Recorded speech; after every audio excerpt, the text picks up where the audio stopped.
Hai adik-adik, ketemu lagi bersama kakak. Nah baiklah, hari ini kita akan belajar masih di tema 3 di kelas 3, yaitu tentang benda. Nah baiklah adik-adik, kemarin kakak sudah menjelaskan tentang benda-benda yang terbuat dari kayu. Nah hari ini perhatikan di sini nih, ada tabel. Nah, tabel ini kalian perhatikan dulu sebelum mengerjakan tabel ini. Kalian perhatikan soalnya dulu di sini. Perhatikan benda-benda di sekitarmu. Adakah terbuat dari kayu? Nah, tuliskan hasil pengamatanmu di kolom yang telah disediakan. Nah, jadi kalian amatin benda-benda yang ada di sekitar kalian, misalnya di sekolah, di rumah, atau di lingkungan rumahan kalian, atau di jalan, atau di pasar. Nah itu bisa kalian tulis. Jadi benda-benda yang terbuat dari kayu. Nah contohnya, ini kakak kasih, jadi kita bisa jawab. Yang pertama, misalnya nama benda itu kursi. Nah, jadi nomor nama benda, kegunaan benda ini. Nah, kursi ini apa gunanya? Jadi guna kursi ini jelas untuk duduk. Untuk duduk. Nah, kemudian apalagi contohnya yang kedua, benda yang terbuat dari kayu yang ada di sekitar kalian, misalnya pensil. Nah, guna pensil itu untuk menulis. Jadi untuk menulis. Nah, kemudian contoh lain misalnya 3 pintu.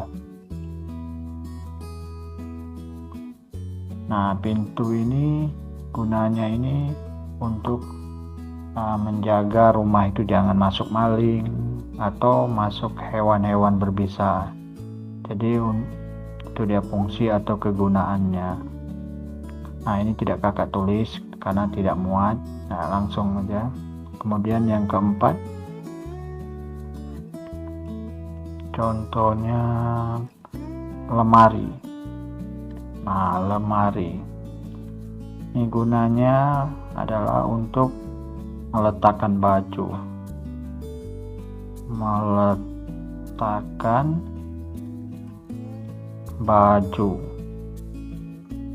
Nah itu dia lemari. Nah kemudian apalagi contoh lain lagi, misalnya 5 gitar. Nah gitar ini terbuat dari kayu. Nah gunanya untuk apa? Untuk mengiringin orang yang lagi bernyanyi. Jadi biar orang yang menyanyi itu suaranya enak didengar, jadi mengiringi penyanyi. Gunanya untuk menghasilkan musik aja ini, menghasilkan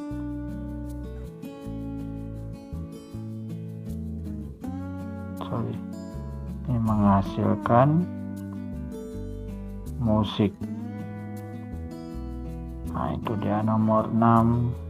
Contohnya lagi misalnya biola. Nah biola ini sama juga menghasilkan musik juga. Nah contoh lain lagi, nah ini kakak hapus saja, ini tak muat. Nomor 7-nya, nah ini nomor 7.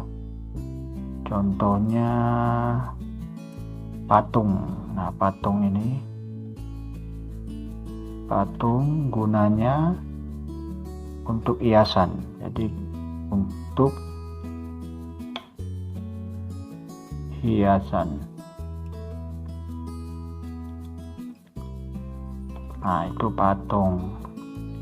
Oke, contoh lainnya misalnya selain patung, bingkai foto. Ini nomor 8. Bingkai foto. Nah, gunanya bingkai foto itu untuk meletakkan foto.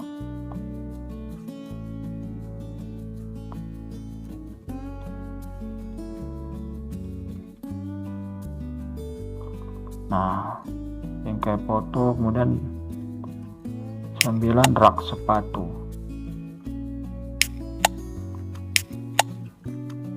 Berarti meletakkan sepatu.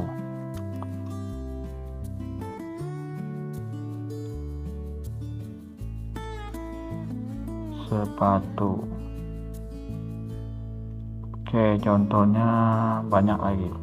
Contohnya supit itu untuk memakan mie. Itu biasa orang Cina paling suka makan mie menggunakan supit. Jadi banyak lagi contohnya, ini yang kakak kasih dulu. Oke, kemudian selanjutnya perhatikan di sini. Nah, ini perhatikan, ini ada sebuah wacana. Coba perhatikan. Nah, kakak baca ada desa tempat tinggal Siti. Desa tempat tinggal Siti dan teman-teman mempunyai hutan. Nah, di dalam hutan tersebut terdapat beraneka jenis pohon. Ada yang kecil, ada yang sedang, ada yang besar, jadi banyak sekali pohon. Nah,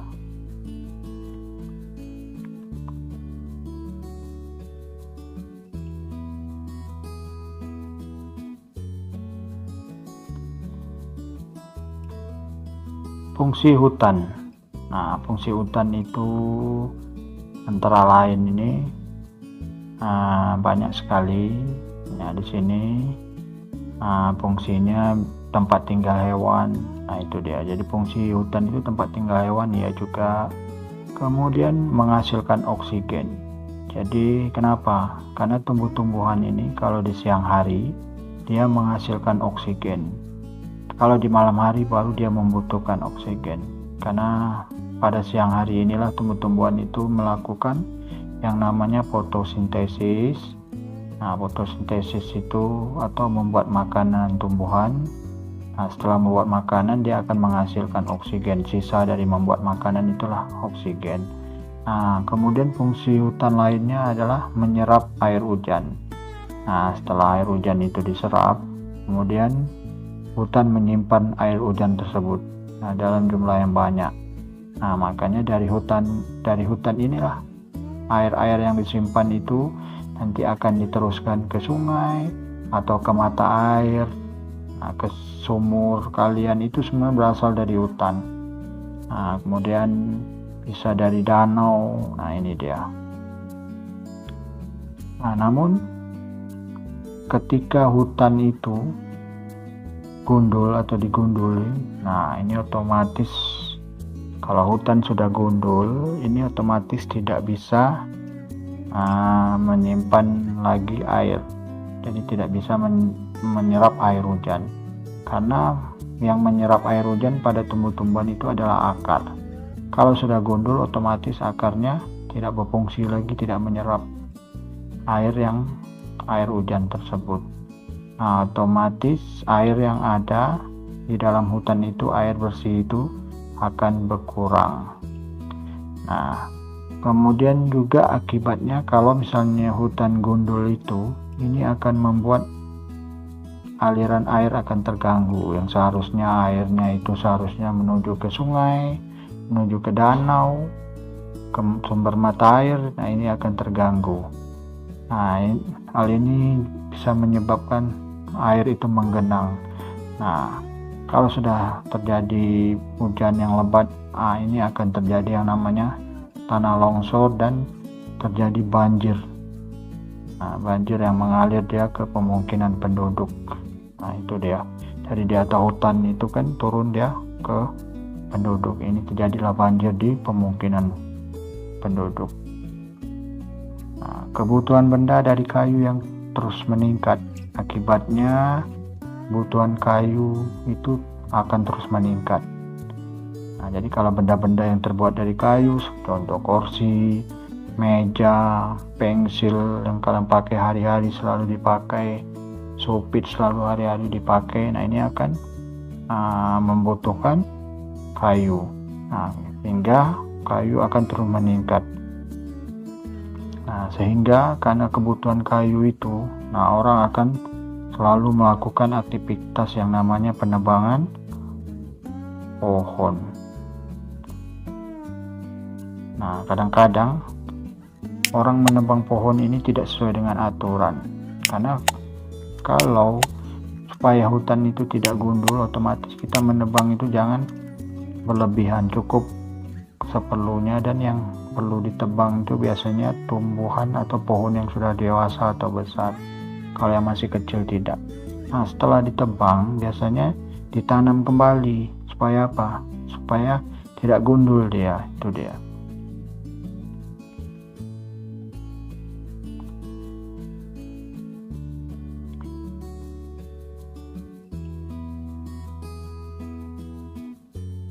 Nah, terkadang ada sekelompok orang yang menebang pohon itu tanpa izin. Nah, tidak ada surat izin, dia ilegal. Kegiatan itu disebut dengan penebangan liar. Nah, inilah orang-orang seperti ini yang menyebabkan hutan itu gundul. Mereka hanya mementingkan diri sendiri, hanya mengambil pohon itu untuk menghasilkan uang untuk keperluan mereka. Tapi mereka tidak membudidayanya lagi atau menanamnya kembali. Nah, sehingga terjadilah banjir, tanah longsor, sehingga penduduk banyak yang berdampak pada kegiatan terjadinya banjir ini.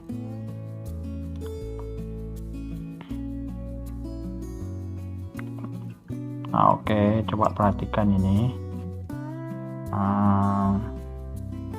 Kemudian kakak lanjut lagi wacana selanjutnya ini. Ya, di sini wacananya, judulnya adalah, nah ini dia judulnya, kertas di sekitar kita. Nah, kalian lihat di sini, ini semua benda-benda yang terbuat dari kertas, contoh buku, layang-layang. Nah, ini kertas origami, ini terbuat dari kertas maksudnya.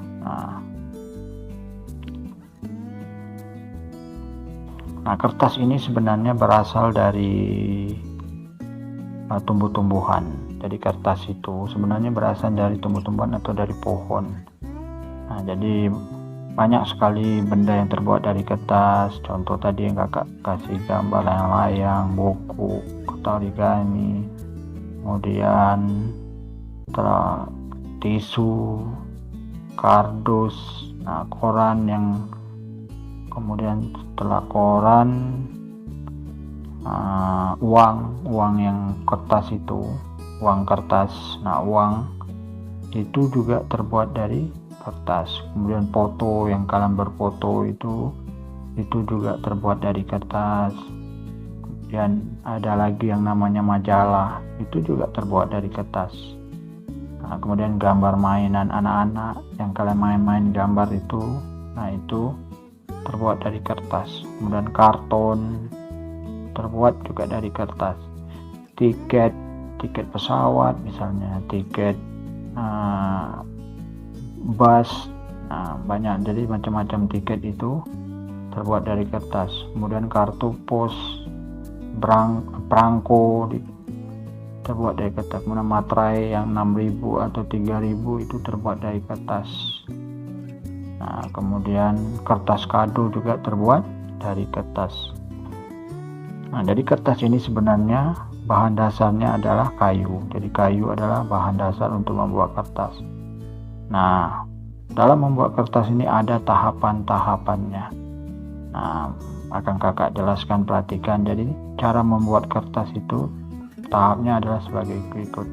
Yang pertama itu sekali, yaitu kayu atau pohon yang sudah ditebang itu dipotong hingga sebesar korek api. Bayangkan kayu yang besar itu dipotong-potong sebesar korek api. Ini dilakukan di pabrik dengan alat mesin yang canggih, bukan alat yang tradisional lagi, tapi dia berbentuk mesin canggih pemotongnya. Nah, setelah itu yang kedua, kayu itu dipanaskan Tadi kayu yang sebesar korek api itu yang kedua dipanaskan hingga menjadi bahan lunak seperti bubur. Jadi betul-betul lembek seperti bubur. Nah, bahan kayu yang sudah dilembek jadi bubur ini sering bubur kertas ini sering disebut juga dengan kata pulp. Nah, ini dia pulp ini. Nah, proses selanjutnya adalah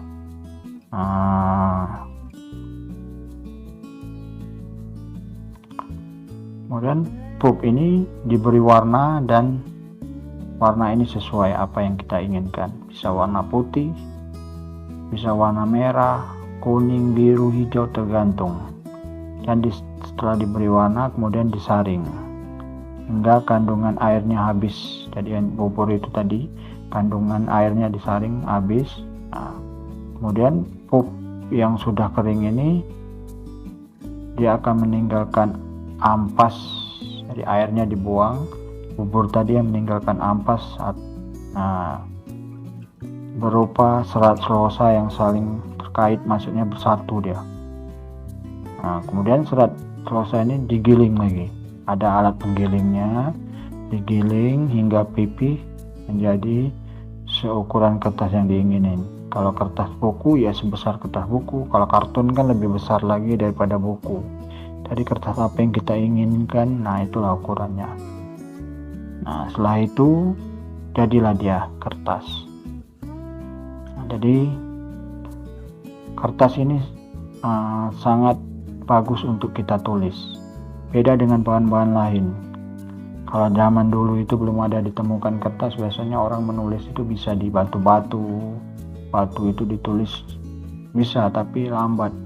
Jadi untuk menulis kata yang sedikit itu harus dipahat, diukir betul-betul lagi. Nah, berapa lama? Nah, bayangkan misalnya kamu menulis di batu atau di atas kaca. Kaca itu bisa kalian tulis, memang bisa. Tapi kaca yang setelah kita tulis di kaca, coba kalian hapus dengan tangan, masih bakalan hilang. Baik itu pensil atau pena yang kita tulis di kaca itu, dia akan hilang. Nah, tapi kalau kertas kita tulis dengan pensil atau pena, dia tidak hilang. Kenapa? Karena kertas itu sifatnya dapat menyerap air dan minyak. Kalau pena itu kan kadang ada pena air, ada pena terbuat dari minyak. Nah, itu dia akan menyerap. Nah, sehingga tulisannya itu tidak akan hilang. Walaupun kalian macam mana dengan tangan, dia tidak akan hilang. Itulah. Jadi sangat bagus menggunakan kertas untuk menulis. Nah, itu dia. Nah,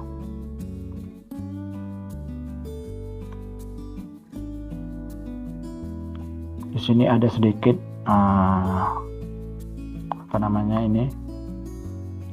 pengulangan dari materi yang kita perhatikan di sini. Nah, perhatikan ada sedikit latihan. Perhatikan benda-benda di sekitarmu, tuliskan nama benda yang terbuat dari kertas. Nah, tadi banyak sekali kan yang terbuat dari kertas. Buku, setelah buku sebelangko, matrai. Nah, itu dia matrai. Setelah itu foto, kemudian tisu, nah kemudian kertas origami,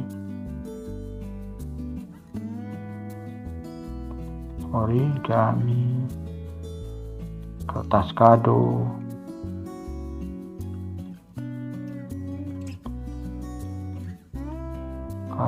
kemudian uang kertas,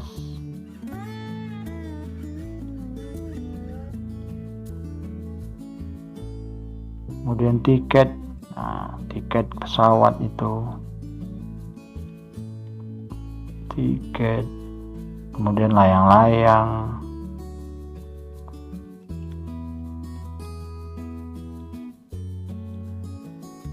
nah banyak sekali. Nah, agar lebih jelasnya, biar kalian paham lagi, kakak akan kasih beberapa latihan ini, lebih kurang 5. biar kalian mengerti lagi tentang materi yang telah kakak terangkan. Nah, yang pertama soalnya perhatikan, apa fungsi hutan? Nah, jadi apa itu fungsi hutan tadi sudah kakak jelaskan. Ingat, fungsi hutan itu kakak jawab ini. Jawab. Fungsi hutan yang pertama, tempat tinggal hewan. Tempat tinggal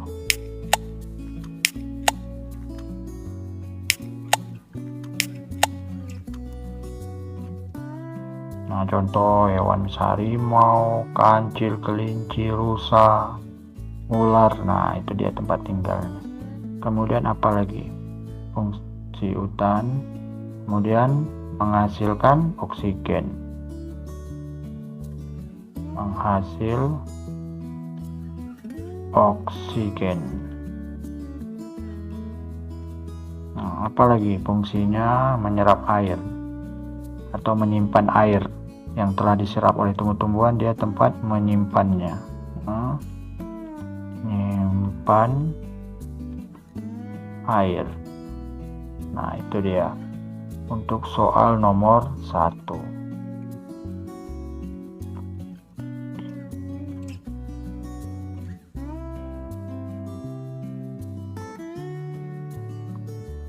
Nah, kemudian nomor 2 soalnya. Apa akibat hutan gundul? Nah, kalau hutan ini kita tebang, nah apa akibatnya terjadinya hutan gundul ini? Hutan yang telah tebang itu kan hutan gundul. Nah, apa akibat? Oke, akibatnya itu pertama, oksigen akan berkurang.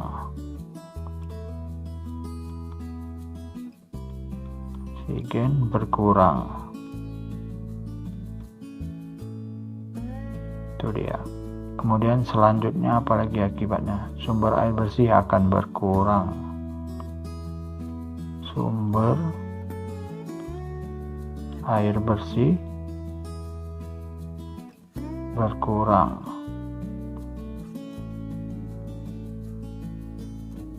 Nah, itu dia. Kemudian apalagi akibat selanjutnya? Akan terjadi banjir. Dan terjadi banjir dan tanah longsor.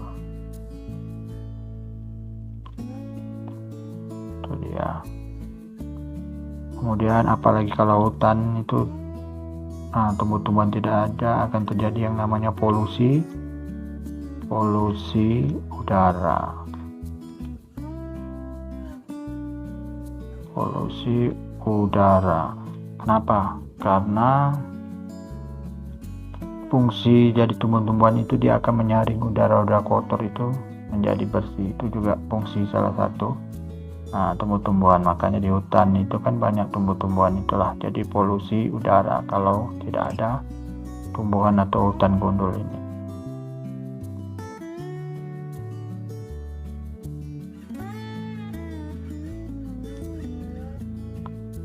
Nah, kemudian soal nomor 3. Sebutkan 5 benda terbuat dari kertas. Jadi 5 benda yang terbuat dari kertas. Itu yang pertama tisu, kemudian buku, kemudian uang, kemudian tiket, kemudian yang terbuat dari uang layang-layang.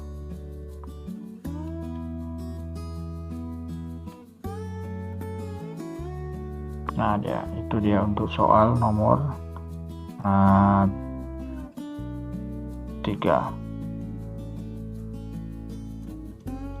Oke, soal selanjutnya,